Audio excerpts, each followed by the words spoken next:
No último episódio a gente falou sobre as árvores bristlecones, que através de muita resiliência resistiram por milhares de anos, algumas com quase 5.000 anos. Hoje a gente vai falar sobre pando. Bom, pando é uma colônia de árvores. Elas têm, segundo o Wikipedia, quase 80.000 anos. Eu sou apaixonado por plantas, sou apaixonado por árvores. Fernando gasta pelo menos 1 hora por dia neste ritual. Poda, rega e cuida para que nenhuma praga ataque as plantas. E achei isso muito louco e vim conversar aqui com um guarda florestal do Serviço Florestal Americano para entender melhor como funciona isso, porque eu achei muito interessante como essas árvores crescem. São 80.000 anos nas costas e o pando viveu coisas que a gente nem imagina. Mas apesar de tudo isso, ela não está indo muito bem. O pando é considerado também o ser vivo mais antigo do planeta, se você abraçar na definição de ser clonal.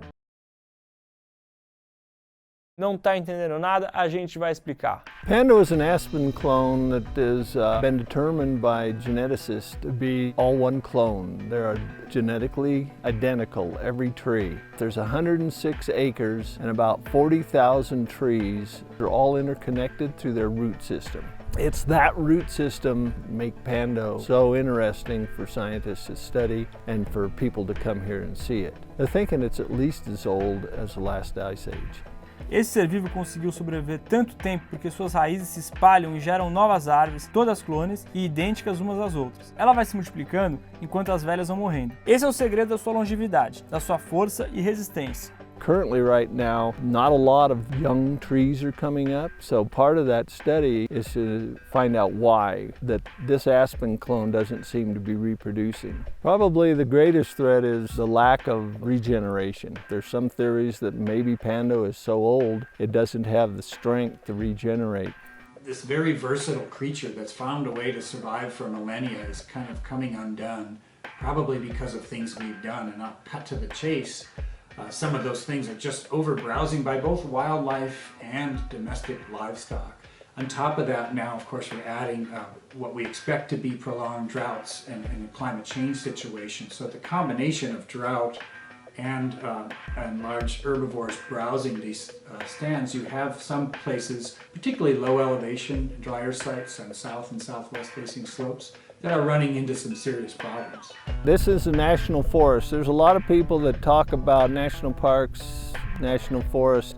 There's two different ways. The national parks are more preservation. They take the area and they preserve what's in here. National forests are more on the conservation side, where we're not as closed as the national park. We're more open. And the national forests are what we call a multiple use agency, where there's recreation, forestry, oil and gas, mining, a lot of different things. And we're sitting here on the national forest. We have 5 here in Utah, and the Fish Lake is just one of those.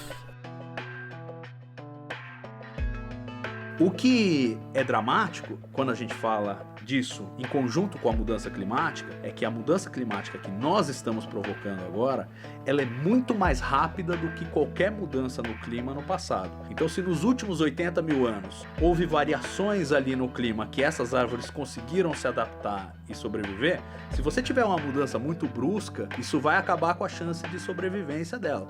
Climate change has a huge impact on aspen. Aspen trees, because of their sensitivity to drought, experience plant heart attacks. Especially taller aspen trees, which have to pull water up from the soil. It creates bubbles that block the transport of water and nutrients up the tree. So the tree will die from the top down. All the things we care about in our lives tie back to these systems functioning in a certain way. And if we lose that, then there are going to be consequences to how we function as a society.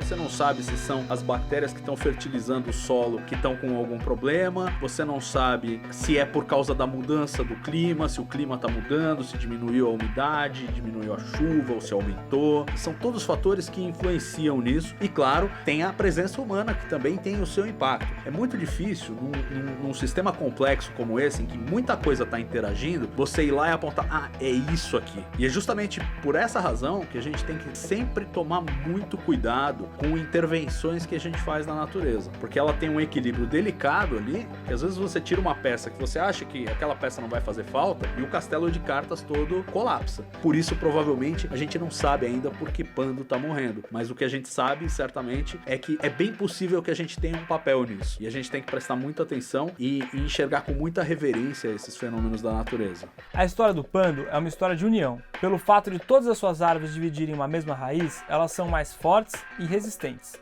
Eu acho que essa história do Pando é uma história bonita, porque faz a gente pensar como é importante a gente celebrar e cultivar as nossas raízes para viver em comunidade e, acima de tudo, em harmonia.